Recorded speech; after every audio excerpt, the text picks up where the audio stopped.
అందరికీ నమస్కారం. Welcome to my channel. This is doctor RP Sudha. మనం ఇప్పుడు మాట్లాడబోయేది జూన్ నెల రాశి ఫలితాలు, జూన్ నెల ప్రెడిక్షన్స్ అన్నమాట. ద్వాదశ రాశుల వారికి ఎలా ఉందో చూద్దాము. దానికన్నా ముందు మనం ఎప్పుడు మాట్లాడేది గోచారం మాట్లాడుకుంటాము. సో గోచార రీత్యా ఎక్కడెక్కడ ఏ హౌసెస్లో, ఏ భావంలో, ఏ రాశుల్లో ప్లానెట్స్ ఉన్నాయో చూద్దాము. ఫస్ట్ మనం మాట్లాడుకోబోయేది శని ఏమో ప్రస్తుతం మనకు తెలుసు మీనంలో ఉన్నారు. ఏళ్ళనాటి శని అనేది మనకి మేషరాశి వాళ్ళకి మొదలైంది. అలాగే మీన రాశి వాళ్ళకి రెండో ఘట్టంలో ఉంది, కుంభరాశి వాళ్ళకి లాస్ట్ ఘట్టంలో ఉంది. అలాగే కుంభరాశిలో మనకేమో రాహు ఉన్నారు, సింహరాశిలో ఏమో మనకి కేతు ఉన్నారనమాట. అండ్ మేజర్ మూమెంట్స్ కూడా ఉన్నాయి. సో ఫస్ట్ అది మాట్లాడుకుందాము. వీనస్, శుక్రుడేమో మనకి తెలుసు మేషంలో ఉన్నారు, మే ఎండ్కి వచ్చారు. జూన్ ఎండ్కి 29th జూన్కి ఏమో ఆయనేమో వృషభానికి వెళ్తున్నారు. వృషభంలో ప్రస్తుతం సన్ అండ్ మెర్కురీ ఉన్నారు. మెర్కురీ ఏమో 7th 6th జూన్ అలాగేమో జెమినైకి వెళ్తున్నారు, అంటే మిథునానికి వెళ్తున్నారు. తర్వాత 22nd జూన్కి ఏమో కర్కాటకానికి వెళ్తున్నారు అనమాట. కర్కాటకంలో ప్రస్తుతం మనకి మార్స్ డెప్లిటేషన్ స్టేట్లో ఉన్నారు. సో డెప్లిటేషన్ స్టేట్ నుంచి ఆయన బయటకు వస్తున్నారు 7th జూన్ అనమాట. అలాగే మనకి తెలుసు చంద్రుడు 2 రోజులకు ఒకసారి మారుతూ ఉంటారు. సన్ ఏమో మనకి జూన్ 15కి మిథునానికి వెళ్తున్నారు. సో మిథునంలో ఆల్రెడీ మనకి తెలుసు జూపిటర్ ఉన్నారు, అంటే గురువు ఉన్నారు అనమాట, మేజర్ గ్రహం. సో ఇది గ్రహస్థితి మనకి జూన్లో ఉన్నది. మేజర్ మూమెంట్స్ ఏంటంటే మనకి శుక్రుడు మూమెంట్ ఉంది, ఎందుకంటే ఆయన వృషభానికి వెళ్తున్నారు అనమాట ఎండ్ మనకి జూన్ ఎండ్కి. అలాగే ఏంటంటే మెర్కురీ మూమెంట్ కూడా ఉందన్నమాట, అలాగే సన్ మూమెంట్ కూడా ఉంది. జనరల్గా ఎప్పుడు మనం పరిహారాలు చెప్పినప్పుడు మనం ఏంటంటే నవగ్రహ స్తోత్రాలు అలాగే నవగ్రహ పూజలు చేయమని చెప్తాము. అది లేని పక్షాన్ని ఏంటంటే నవగ్రహం చుట్టూ ప్రదక్షిణ చేయడం వెరీ వెరీ ఇంపార్టెంట్. అంటే ఒక 9 times కానీ, 11 times కానీ, 54 times కానీ, లేకపోతే 108 times కానీ చేయొచ్చు. సో నిత్య పూజలు చేసే వాళ్ళకి ఎప్పుడైనా సరే పాజిటివిటీ అనేది ఎక్కువ ఉంటుంది. ఎప్పుడులాగే ఏంటంటే అన్ని నెలలు మనం మాట్లాడుకున్నట్టే కొన్ని రాసుల వారికి చాలా బాగుంటుంది, కొన్ని రాసుల వారికి అంత బాగుండదు.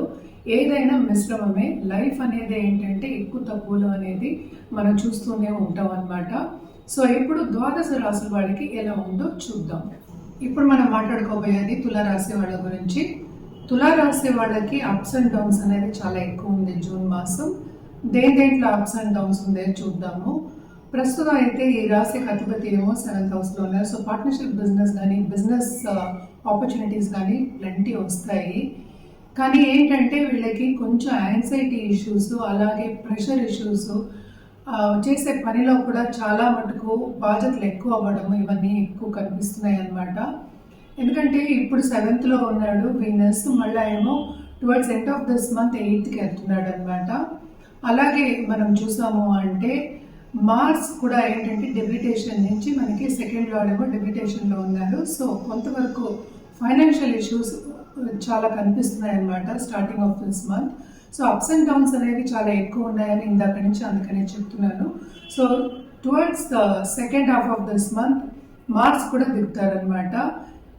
దిగగానే అట్లీస్ట్ కర్కాటకం నుంచి మనకి సింహానికి దిగగానే కొంతవరకు వీళ్ళకి చాలా బాగుంటుంది.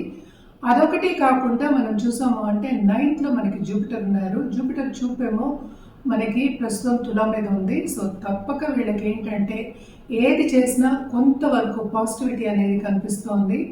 హెల్త్ ఇష్యూస్ చూస్తే కూడాను కొంతవరకు అప్స్ అండ్ డౌన్స్ అనేవి చాలా ఎక్కువ కనిపిస్తున్నాయి. ఇన్ఫెక్షన్స్ వచ్చే ఛాన్సెస్ కూడా ఎక్కువ కనిపిస్తున్నాయి అన్నమాట ఈ మాసంలో. కెరియర్ పరంగా నేను ఇందాక చెప్పినట్టు ఆపర్చునిటీస్ చాలా వస్తాయి. ఎస్పెషలీ ఆర్ట్ రంగంలో ఉన్నవాళ్ళు, సినిమా రంగంలో ఉన్నవాళ్ళు, and also independent consultants, lawyers అని మనం చాలా చెప్పుకుంటూ ఉంటాం తులాలో. సో వీళ్ళందరికీ చాలా బాగుంటుందన్నమాట. కానీ 5th లార్డ్ ఏమో 6thలో ఉన్నాడు. ఈ రాశిలో ఉన్న వాళ్ళ పిల్లల మీద కొంచెం ధ్యాస పెట్టవలసిందిగా వాళ్ళకి సూచన అనమాట. ఎందుకంటే వాళ్ళ మీద ఖర్చు పెట్టడం, వాళ్ళతోటి కొంచెం ఇబ్బంది పడడం ఈ నెలలో కొంచెం కనిపిస్తుంది అనమాట. మనం అనుకున్నది సాధించకపోవడం అనేది, పిల్లలు సాధించకపోవడం అనేది కొంచెం కనిపిస్తుంది. అంటే డిస్సాటిస్ఫాక్షన్ అసంతృప్తి అనేది కొంతవరకు కనిపిస్తోంది. అలాగే మనం చూసాము అంటే ఇప్పుడు సన్ కూడా మూవ్ అవుతున్నారు, అంటే 11th లార్డ్ కూడా 9th మూవ్ అవుతున్నారు కనుక తప్పక పాలిటీషియన్స్కి చాలా బాగుంటుంది. అండ్ పొలిటికల్గా కనెక్షన్ ఉన్న వాళ్ళకి, అలాగే ఏంటంటే ఉన్నత వ్యక్తుల సత్సంబంధాలు ఉన్న వాళ్ళందరికీ మంచి opportunities second half of this month నుంచి బాగుంటుందన్నమాట. అదొకటి కాకుండా ఆకల్ సైన్సెస్ మీద ఇంట్రెస్ట్ అనేది పెరుగుతుంది. అలాగే స్పిరిచువాలిటీ మీద కూడా కొంచెం ఇంట్రెస్ట్ పెరిగి చాలా మటుకు ఆ సబ్జెక్ట్స్ మీద మక్కువ చూపించి చదువుకోవడం అనేది స్టెప్పింగ్ స్టోన్ కింద ఈ మంత్ తీసుకోవచ్చు. సో జనరల్గా చూసాము అంటే అన్ని అప్స్ అండ్ డౌన్స్ ఎక్కువ కనిపిస్తున్నాయి. జూపిటర్ చూపు బెనిఫిట్ చూపు ఉన్నప్పటికీను కొంతవరకు అప్స్ అండ్ డౌన్స్ అనేవి ఎక్కువ కనిపిస్తున్నాయి అన్నమాట. అనుకున్నది ఏంటంటే ఆపర్చునిటీస్ వచ్చేప్పటికీ తీసుకోలేకపోతారు, ఎందుకంటే కొంతవరకు హెల్త్ ఇష్యూస్ అనేవి ఇబ్బంది పెడతాయి అన్నమాట. దాని మీద ఖర్చు కూడా ఎక్కువ అవుతుంది. సో తప్పక కొంచెం జాగ్రత్తగా చూసుకోవడం అనేది మంచిది. అలాగే మెర్కురీ మనకి తెలుసు 9th లార్డ్ అయ్యాడు. 9th లార్డ్ ఏమో 10th వెళ్ళినప్పుడు చాలా ఆనందంగా ఉంటుంది. అది టువర్డ్స్ ఆఫ్టర్ 3rd వీక్ అంటే 4th week off this month జరుగుతుంది. సో తప్పక హ్యాపీనెస్ అనేది బాగుంటుంది. అలాగే లవ్ లైఫ్ కూడా బాగుంటుంది ఆ టైం నుంచి. అండ్ ఆల్సో మనకి లవ్ రిలేషన్షిప్లో ఉన్న వాళ్ళకి కూడా మంచి అగ్రిమెంట్, అంటే ఏంటంటే ఇద్దరికి సన్నిహితంగా ఉండడం అనేది కనిపిస్తుంది అనమాట. అండ్ ఆల్సో మనం చూసాము అంటే ఇప్పుడు 11th కేతు ఏమో సంచారం జరుగుతోంది, 4th ఏమో మనకి రాహు సంచారం జరుగుతుంది. సో తప్పక వీళ్ళు పై చదువులకి బయటికి వెళ్ళాలి అన్న వాళ్ళకి ఈ జూన్ మంత్ అనేది చాలా బాగుంటుంది, ఎందుకంటే వాళ్ళు అప్లై చేయడం అండ్ ఆల్సో వాళ్ళకి కావాల్సిన యూనివర్సిటీస్ దొరకడం అనేది జరుగుతుంది అనమాట. మనం పరిహారాల విషయానికి వస్తే కనుక తప్పక వీళ్ళు ఫస్ట్ ఏంటంటే లక్ష్మీ గణపతి హోమాలు, గణపతి గరిక పెట్టడం కూడా చాలా మంచిది. ఆబ్స్టకల్స్ అనేవి మనకి తెలుసు, అడ్డంగాలు వస్తూనే ఉంటాయి, అది అధిగమించాలి. అది అధిగమించడానికే మన పరిహారాలు అనేవి చెప్తాము. సో లక్ష్మీ గణపతి హోమాలు కానీ లేకపోతే పూజలు కానీ చేయడం అనేది వెరీ ఇంపార్టెంట్. అండ్ ఫ్రైడే తప్పక వీళ్ళు లక్ష్మీదేవిని ఏ దేవి టెంపుల్కైనా వెళ్ళొచ్చు, సందర్శించుకోవచ్చు. ఒక గోవుకి తప్పక ఆహారం ఆ రోజు పెట్టండి, పూజించండి, చాలా మంచిది. అది చేయని పక్షాన్ని ఒక నిండు ముత్తైదుని ఇంటికి పిలిచి వాయనం ఇవ్వడం కానీ భోజనం పెట్టడం కానీ చేయండి, చాలా బాగుంటుంది. అన్ని రంగాల్లోనూ ఏంటంటే అప్స్ అండ్ డౌన్స్ ఎక్కువ కనిపిస్తున్నాయి, అంటే బ్యాలెన్స్ అయిపోయింది అనమాట. సో ఈ నెలంతా వీళ్ళు కొంచెం కష్టపడే ఒక యోగం అని చెప్పచ్చు, ఎస్పెషల్లీ తులారాశి వాళ్ళు. మనం ఇప్పుడు మాట్లాడుకోబోయేది వృశ్చిక రాశి వాళ్ళ గురించి. వృశ్చిక రాశి వాళ్ళకి జూన్ నెల ఎలా ఉందో చూద్దాము. వృశ్చిక రాశి వాళ్ళకి మనకి తెలుసు అధిపతి ఏమో కుజుడయ్యాడు. కుజుడేమో నీచ స్థితిలో ఉన్నారు, కర్కాటక రాశిలో ఉన్నారు, కానీ 9వ ఇంట్లో ఉన్నారు. ఆయన 10వ ఇంటికేమో మూవ్ అయ్యేదేమో జూన్ 7th. సో దాని తర్వాత కొంతవరకు బాగుంటుంది, కానీ నీచ స్థితిలో ఉన్నప్పటికీ 9th పొజిషన్ కొంచెం బెటర్ పొజిషన్, ఎందుకంటే ఇప్పుడు కేతుతో కలయిక అవ్వబోతోంది. సో ఆ కలయిక అనేది అంత మంచిది కాదు. సో ఫైనాన్షియల్ స్ట్రెయిన్ ఉంటుంది. అండ్ ఆల్సో వాళ్ళు చేసే పనిలో కూడా చాలా మటుకు అడ్డంగాలు వచ్చే ఛాన్సెస్ ఉన్నాయి.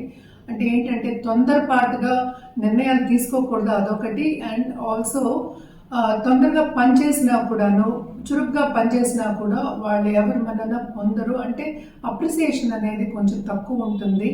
టైంకి వీళ్ళు అన్ని సబ్మిట్ చేసినా కూడా, సపోజ్ టీమ్ లీడర్ అవ్వచ్చు, లేకపోతే పెద్ద పెద్ద ఎమ్మెల్సీలు పనిచేసే వాళ్ళు అవ్వచ్చు, టైంకి పనిచేసినా కూడా వాళ్ళకి కొంతవరకు ఏంటంటే నెగటివిటీ అనేది ఉంటుంది, అంటే సపోర్ట్ సిస్టమ్ అనేది కొంచెం తక్కువ ఉంది. కానీ బిజినెస్ పీపుల్ కొంతవరకు ఫైనాన్షియల్ గెయిన్స్ అనేవి చూపిస్తున్నాయి, ఎందుకంటే మనకి బుధ ఆదిత్య యోగం ఏమో వీళ్ళకి ఉంది, అంటే 7th ఏర్పడుతుంది అనమాట. So first half of this month కొంతవరకు బిజినెస్ పీపుల్కి బాగుంది అనేది సూచన. కానీ లోన్స్ తీసుకోవచ్చిన పరిస్థితి వస్తుంది, ఎందుకంటే మనం చూసామంటే 12th లార్డ్ ఏమో 6th పడ్డాడు, అంటే ఏంటి మనకి వీనస్ 7th లార్డ్ కూడా 6th పడి ఉన్నాడు అనమాట. సో తప్పక లోన్స్ తీసుకునే ఛాన్సెస్ ఎక్కువ కనిపిస్తున్నాయి. బిజినెస్ పరంగా రోజువారీగా తీసుకునే ఛాన్సెస్ ఎక్కువ కనిపిస్తున్నాయి. ఇంకోటి మనం చూసాము అంటే 4వ ఇంట్లో రాహు ఉన్నాడు, 5వ ఇంట్లో శని ఉన్నాడు. సో తప్పక వీళ్ళకి లక్ అనేది కొంతవరకు అంత ఫేవరబుల్గా లేదు. ఎందుకంటే మనకి ఫిఫ్త్లో ఆడేమో మళ్ళీ ఎయిత్లో పడ్డాడు. సో ఎక్కడైనా చూస్తే కొంచెం నెగటివ్ ఆస్పెక్ట్స్ ఎక్కువ కనిపిస్తున్నాయి కనుక వీళ్ళకి అంత మంచి మంత్ కాదు. అంటే బ్యాలెన్స్ అవుతోంది, ఖర్చులు కూడా ఎక్కువ అవుతాయి, నెగటివిటీ కొంచెం ఎక్కువ ఉంది. అంటే ఏంటంటే శ్రమ చాలా అధికం ఉంది, శ్రమ పడినందుకు తగిన ఫలితం అనేది కనిపించట్లేదు అని ఈ మంత్ వీళ్ళకి వృశ్చిక రాశి వాళ్ళకి చెప్పవలసి వస్తుంది. అండ్ ఆల్సో వీనస్ ఏమో 12th హౌస్ని చూస్తున్నారు. అంటే ఏంటి, శుక్రుడు ఓన్ హౌస్ని. సో ఖర్చులు అనేది విపరీతంగా ఉంటుంది, ఎస్పెషలీ కుటుంబ పరంగా ఖర్చులు పెట్టడం విపరీతంగా ఉంటుంది. ఎస్పెషలీ ఏంటంటే హెల్త్ విషయం మీద ఖర్చు పెట్టడం కానీ, especially second half of this month health పరంగా ఖర్చు పెట్టడం అనేది చాలా ఎక్కువ ఉంటుంది. పిల్లల పరంగా ఖర్చులు అనేవి చాలా ఎక్కువ అనిపిస్తున్నాయి అన్నమాట. బట్ పై చదువులకి స్టూడెంట్స్ వెళ్ళాలి అంటే కనుక తప్పక వాళ్ళు ఎంట్రన్స్ ఎగ్జామ్లో పాస్ అవ్వడం కానీ, వాళ్ళకి కావాల్సిన యూనివర్సిటీస్ దొరకడం కానీ తప్పక జరుగుతుంది. ప్లస్ పాయింట్ ఏంటంటే దీంట్లో పిల్లల్ని సెటిల్ అయ్యే ఒక ఛాన్స్ అనేది ఉందన్నమాట. అండ్ ఆల్సో దాంపత్య జీవితంలో అంత అనుకూల పరిస్థితి అనేది కనిపించట్లేదు. కెరియర్ పరంగా గ్రోత్ అనేది second half of this month చూడొచ్చు, కొంతవరకు ప్రాబ్లమ్స్ ఉన్నప్పటికీ బాగానే ఉంటుంది. కానీ లవ్ రిలేషన్షిప్ కానీ దాంపత్య జీవితంలో కానీ అంత అనుకూల పరిస్థితి అనేది కనిపించట్లేదు అనమాట. సో కొంతవరకు ఏంటంటే జాగ్రత్తగా ఉండడం, అందరితోనూ జాగ్రత్తగా మసులుకోవడం మంచిదన్నమాట. ఈ మంత్ అంతా కొంతవరకు డిఫికల్ట్ మంత్ వృశ్చిక రాశి వాళ్ళకి అని చెప్పబడుతోంది. అలాగే ఏంటంటే 8th సంచారం, జూపిటర్ సంచారం జరుగుతోంది. అంటే ఏంటి, సెకండ్ అండ్ 5th లార్డ్ సంచారం 8th పడిన ప్రాపర్టీ ఇష్యూస్, అటు కొంతవరకు హెల్త్ ఇష్యూస్ వచ్చే ఛాన్సెస్ ఎక్కువ కనిపిస్తున్నాయి. కోర్ట్ కేసెస్ ఉన్న వాళ్ళకి కూడా అంత ఈజీగా ఒక సొల్యూషన్ అనేది దొరకదన్నమాట. మన పరిహారాల విషయానికి వస్తే కనుక తప్పక వీళ్ళు ఒక గోవుకి థర్స్డే ఆహారం పెట్టడం చాలా చాలా మంచిదన్నమాట.